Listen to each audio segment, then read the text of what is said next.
The lunch hour rush on Montgomery Avenue was reaching its peak when 10-year-old Lily Park carefully arranged the last of her hand-tied flower bouquets on the folding table she'd set up outside the subway station. Her small fingers worked quickly, adjusting each arrangement to catch the eye of passing commuters who were too busy scrolling their phones to notice a child trying to make a living. "Flowers! Beautiful, fresh flowers!" Lily called out, her voice nearly drowned by the cacophony of traffic, construction noise, and thousands of footsteps rushing past. "Only $5 each. Perfect for your sweetheart or your mama." Most people walked by without a glance. Some offered apologetic smiles but kept moving. A few stopped to admire the flowers but moved on when they checked their watches. Lily was used to this. She'd been selling flowers on this corner every day after school for the past 8 months. And she'd learned that patience was as important as having a good product. What she wasn't prepared for was the cruelty that was about to unfold. "Hey, look at this!" A voice drawled with amusement. 3 teenage boys, probably 16 or 17, had stopped in front of her table. They wore expensive sneakers and designer hoodies, and carried themselves with the kind of confidence that comes from never having worried about money. A little kid playing businesswoman. Lily straightened her shoulders, trying to look professional despite her worn-out jacket and shoes that were 2 sizes too big. "Would you like to buy some flowers? They're very fresh, picked this morning from..." "From where?" "The dumpster behind the grocery store." The tallest boy laughed, and his friends joined in. "These look like they're about to die, just like your pathetic little business here." "They're not dying," Lily said firmly, though her voice wavered slightly. "They're beautiful, and they'll last at least a week if you take care of them properly." "If we take care of them?" The second boy leaned forward, his face twisted in mock concern. "Sweetheart, do we look like we need cheap flowers from some street kid? My mom's garden has better flowers than these sad things." Lily felt her cheeks burning, but she held her ground. "Then maybe you could buy some for someone who doesn't have a garden. Lots of people like getting flowers as gifts." "Here's a gift for you," the third boy said, and before Lily could react, he reached out and deliberately knocked over one of her carefully arranged bouquets. Water splashed across the table and dripped onto the sidewalk. "Whoops! Butterfingers." "Stop!" Lily lunged forward to save the other arrangements, but the tall boy was faster. He swept his arm across the table, sending 3 more bouquets crashing to the ground. Flowers scattered everywhere, their petals crushing under passing feet as commuters swerved around the mess without stopping. "Please!" Lily's voice cracked as she dropped to her knees, frantically trying to gather the flowers. "Please, I need these. My grandma needs her medicine, and I don't have enough money yet." "Not our problem, charity case," the tall boy sneered. "Maybe tell your grandma to get a real job instead of sending kids to beg on the streets." "Yeah, you're making the whole block look trashy," the second boy added. "Go sell your garbage somewhere else." They walked away laughing, high-fiving each other as if destroying a child's livelihood was the funniest thing they'd done all week. Lily sat on the cold sidewalk, surrounded by broken stems and scattered petals, tears streaming down her face as she tried to salvage what she could. The few flowers that weren't completely destroyed looked bedraggled and unsellable now. "Hey, what the hell do you think you're doing?" The voice cut through Lily's despair like a lifeline. She looked up to see a man in his late 30s striding toward the teenage boys with purposeful anger written all over his face. He was tall, with dark hair that needed a trim, wearing faded jeans and a flannel shirt over a t-shirt. He looked like he'd just come from a construction site or mechanic shop, with dirt under his fingernails and scuffed work boots. The teenage boys turned, their swagger faltering slightly at the man's furious expression. "I'm talking to you 3, the man said, his voice low and dangerous. "I just watched you deliberately destroy that little girl's flower stand. What kind of cowards pick on a kid trying to make an honest living?" "Mind your own business, old man," the tall boy said, but his voice lacked its earlier confidence. "We were just having some fun." Fun. The man took another step closer. You think destroying someone's property and source of income is fun? How about I come to your house and trash your expensive gaming console or your daddy's car? Would that be fun? You can't threaten us, the second boy blustered. We'll call the cops. Please do, the man replied calmly, pulling out his phone. I've got the whole thing on video. I started recording the moment I saw what you were doing. Destruction of property, harassment of a minor, possibly theft if you took anything. Should I call them? Or would you like to apologize and make this right? The three boys looked at each other uncertainly. The mention of video evidence had clearly rattled them. We didn't steal anything, the third boy muttered. Then apologize to her, the man said, jerking his chin toward Lily, who was still on the ground, watching this unfold with wide eyes. And pay for the flowers you destroyed. This is bullshit, the tall boy said, but he was already pulling out his wallet. Fine. Here. He threw two $20 bills onto the wet sidewalk near Lily. Happy now? Pick them up and hand them to her properly, the man said, his tone leaving no room for argument. And apologize like you mean it. Grumbling and shooting venomous looks at the man, the tall boy bent down and handed the money to Lily. Sorry, he muttered, the word barely audible. I didn't hear that, the man said. I said I'm sorry, the boy nearly shouted. We're sorry for messing up your flowers. Okay? Okay? Lily whispered, clutching the money with trembling hands. The three boys hurried away, their earlier bravado completely deflated. The man watched them go, then turned his attention to Lily, his expression softening immediately. Hey there, he said gently, kneeling down beside her in the mess of flowers and water. I'm Marcus, Marcus Chin. Are you all right? Lily nodded, though fresh tears were rolling down her cheeks. Thank you for helping me. Nobody else stopped. That's because most people are too busy or too scared to get involved, Marcus said, beginning to help her gather the scattered flowers. But that doesn't make it right. What's your name? Lily. Lily Park. Well, Lily Park, you've got some seriously beautiful flowers here. Even the ones that got knocked around. Marcus held up a slightly bent rose. See? Still gorgeous. Just needs a little TLC. As they worked together to salvage what they could, Marcus found himself studying the girl more carefully. She couldn't have been more than 10 years old, with delicate Asian features and dark hair pulled back in a ponytail that had seen better days. Her clothes were clean but obviously worn, and her jacket had been patched in several places. But it was her eyes that caught his attention, old eyes, the kind that had seen too much hardship too soon. Can I ask you something, Lily? Marcus said as they finished gathering the flowers. Why are you out here selling flowers instead of being at home after school? Lily's hands stilled on a daisy she'd been trying to straighten. I live with my grandma.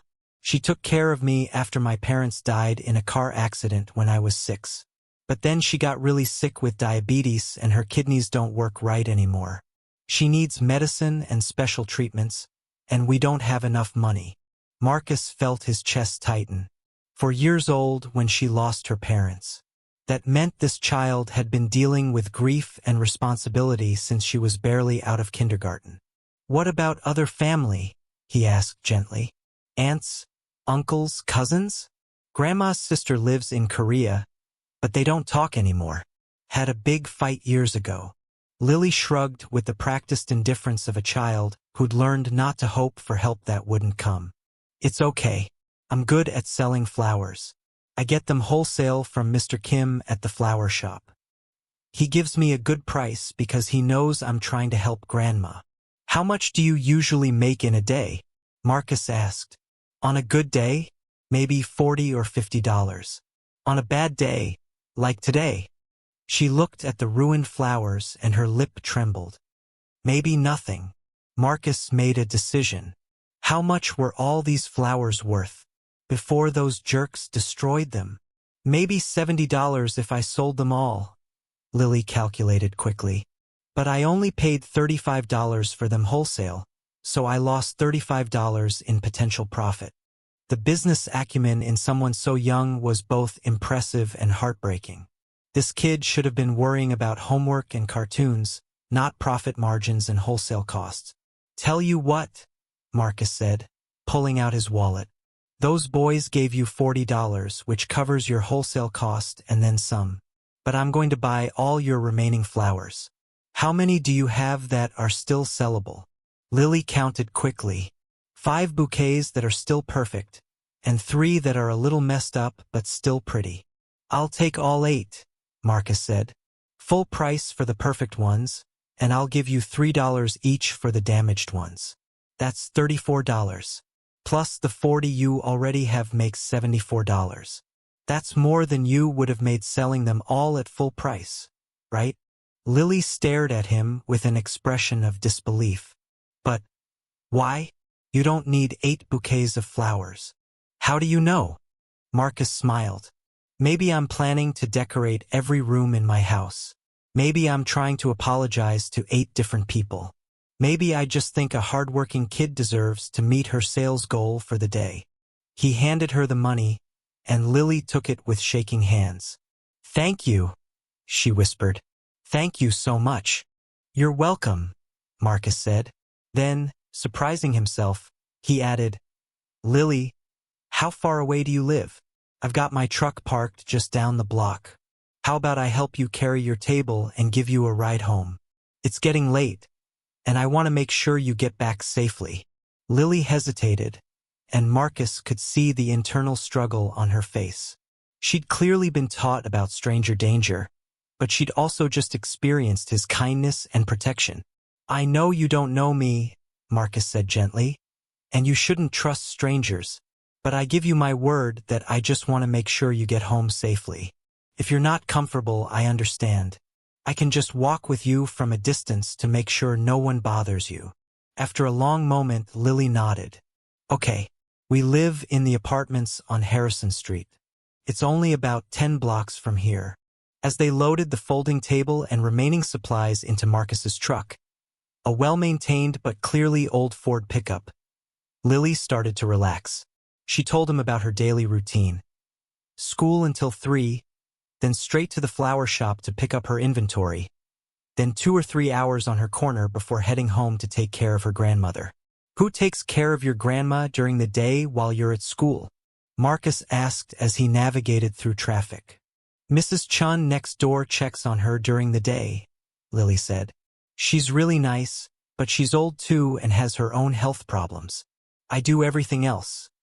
The cooking, the cleaning, helping grandma with her medicine, all of it. That's a lot of responsibility for someone your age, Marcus observed carefully. I don't mind, Lily said quickly. Grandma took care of me when nobody else would. Now it's my turn to take care of her. The apartment building on Harrison Street was exactly what Marcus had expected and somehow worse. The paint was peeling, the entrance was littered with trash, and several windows were boarded up.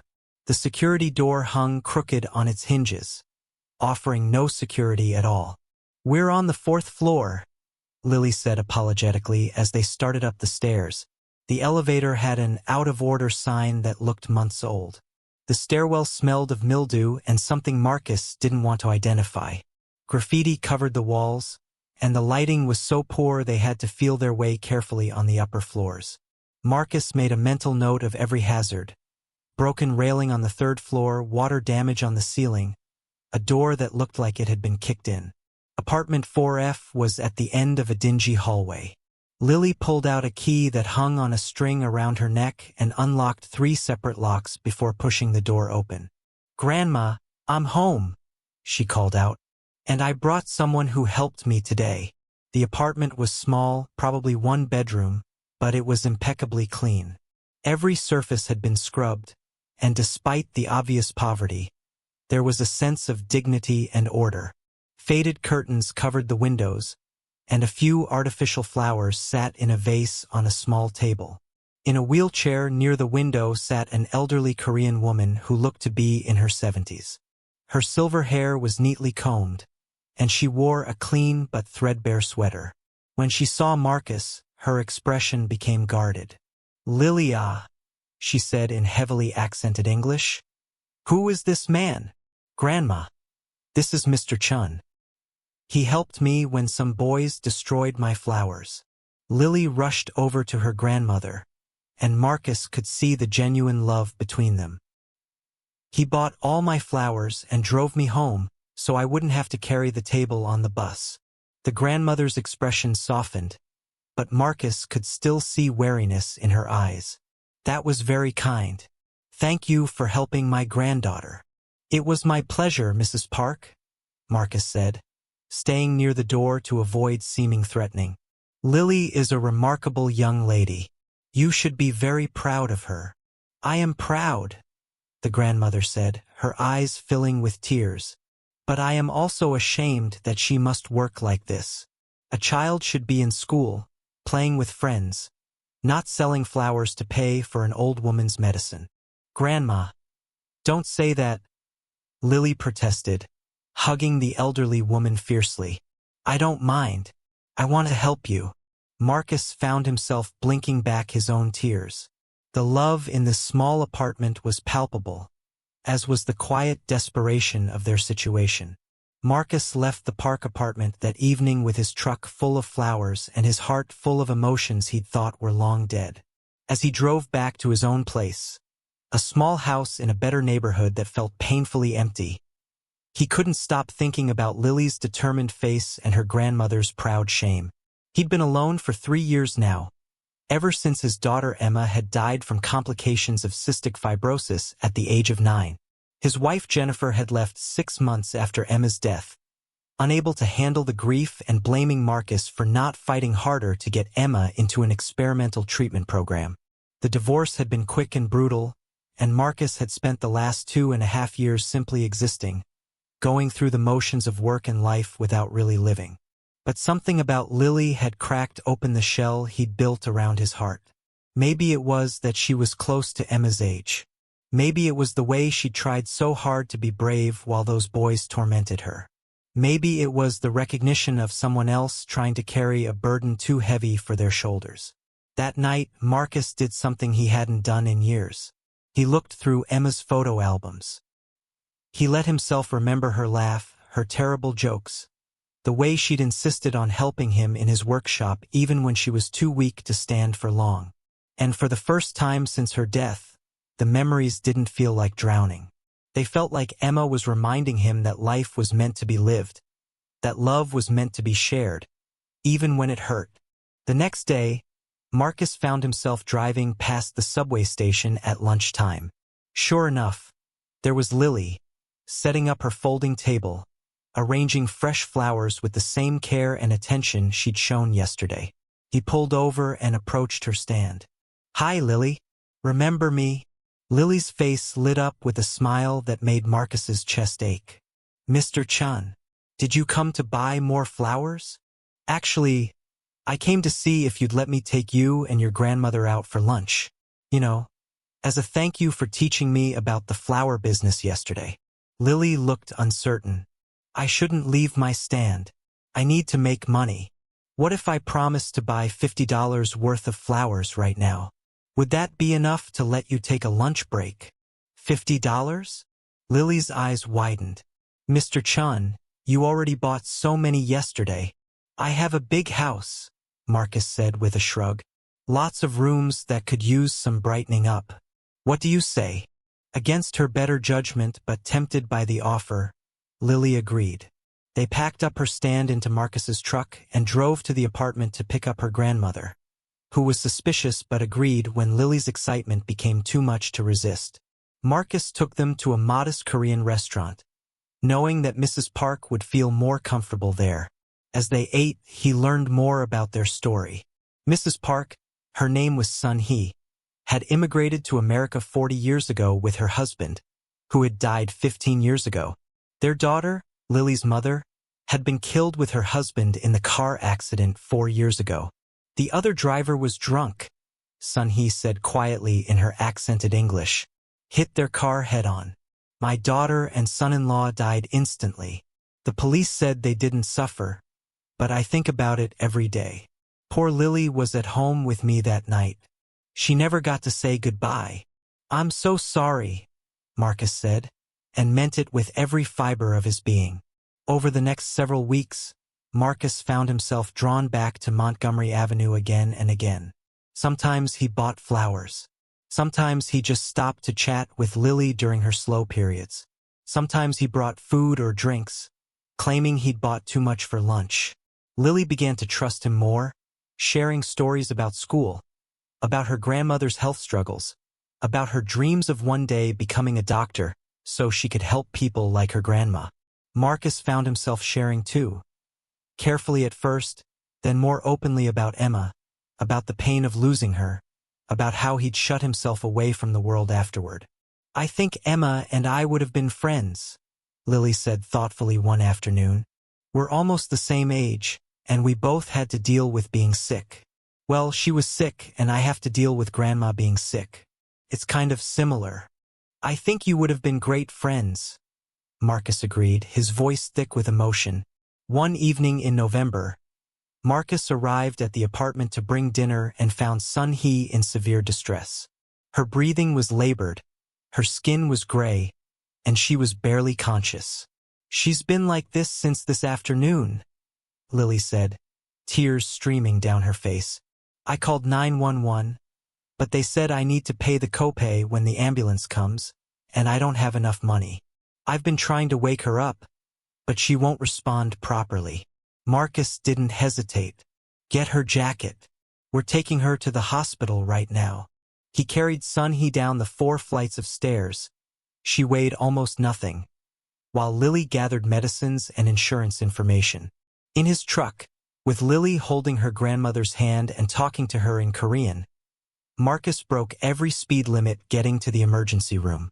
The next 6 hours were a blur of paperwork, worried waiting, and medical jargon that boiled down to one simple truth. Sun-hee's kidneys were failing, and without dialysis treatments that cost thousands of dollars per session, she probably had only a few months left.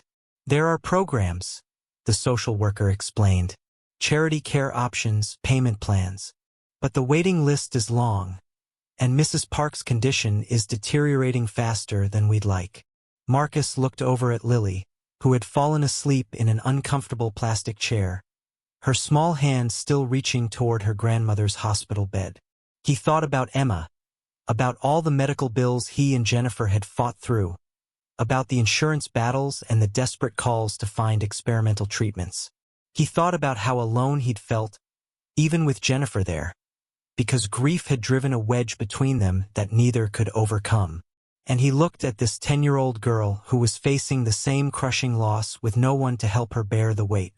What would it take to get her the treatments she needs? Marcus heard himself ask. The social worker blinked in surprise. Are you family? I'm. Marcus paused. What was he? A friend? A guardian angel? Someone who saw a chance at redemption? I'm someone who wants to help. What would it cost? The dialysis treatments alone would be around $5,000 a month. There are other medications, doctor visits, possible hospitalization. You're looking at $6,000 to $8,000 a month minimum, possibly for the rest of her life. It was an astronomical sum. But Marcus had money saved, years of working construction and having no life, no hobbies, nothing to spend money on except the bare necessities. He'd been saving without purpose, just accumulating funds because he didn't know what else to do. Maybe this was the purpose he'd been missing. Set it up, Marcus said. Whatever she needs, I'll cover it.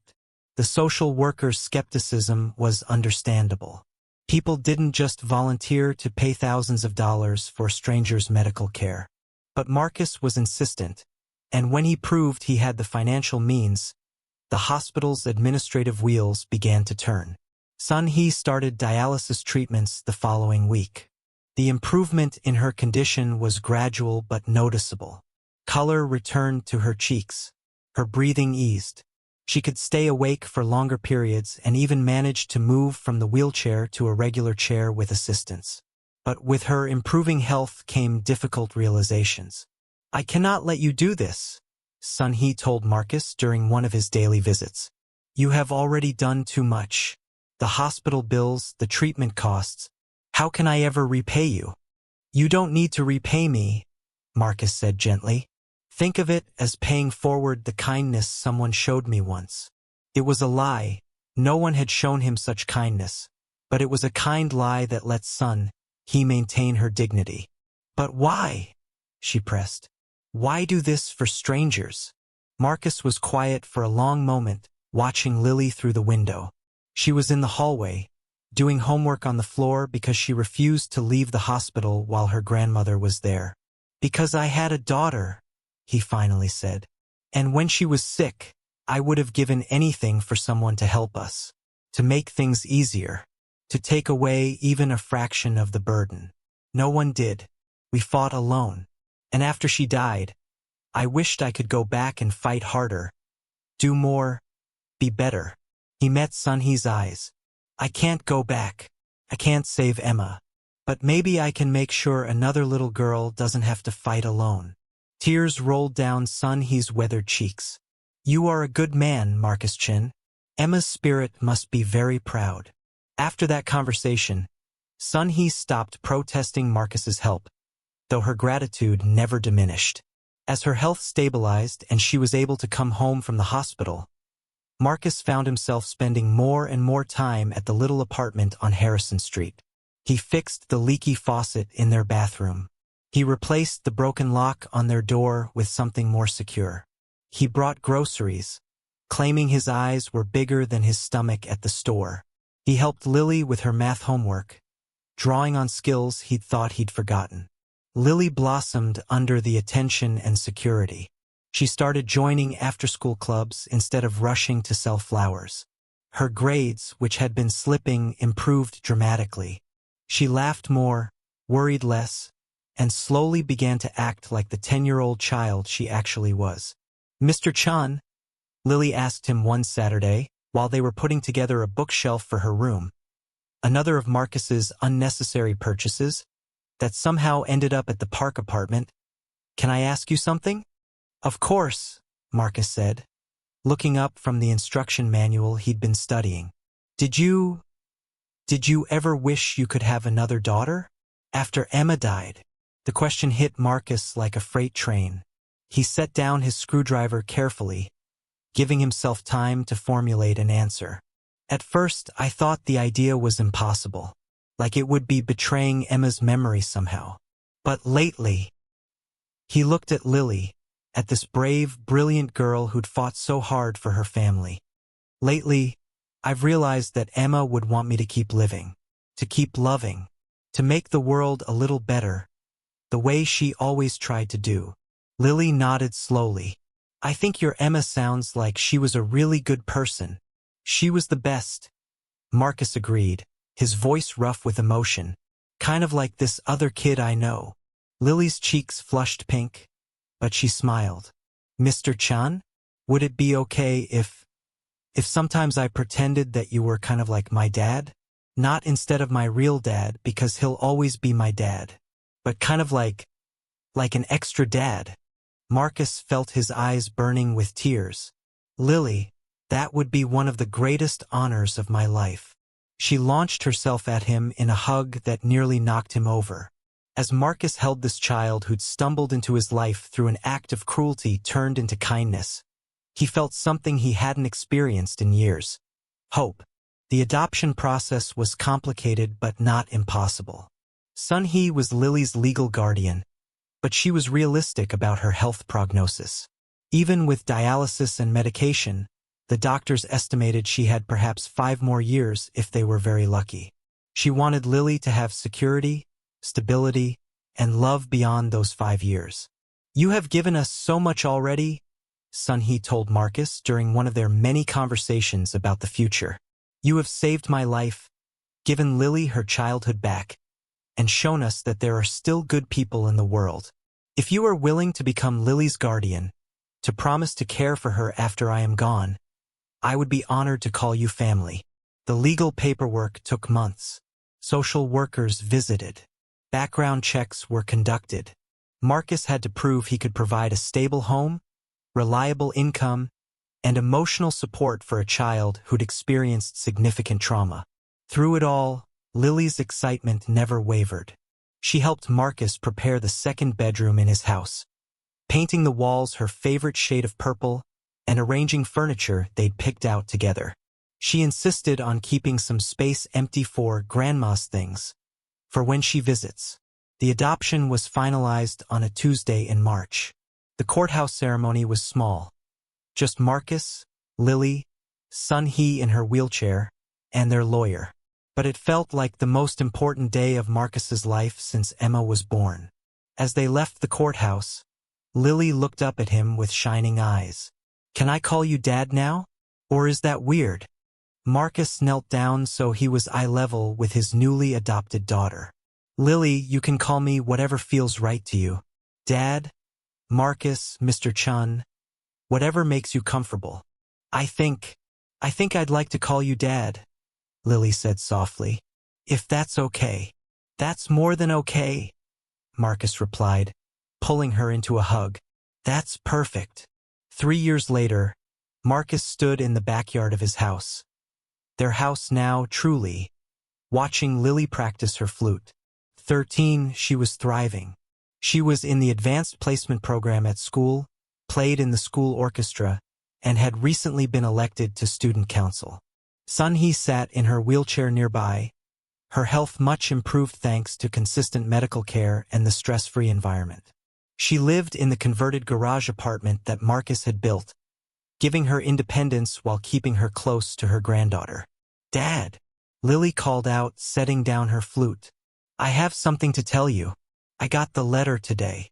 "What letter?" Marcus asked, though his heart was already racing with anticipation. "From the summer medical program at the university. I got in. They accepted me." Marcus swept her up in a bear hug, both of them laughing. Lily had applied to a competitive program that let high school students shadow doctors and learn about various medical specialties.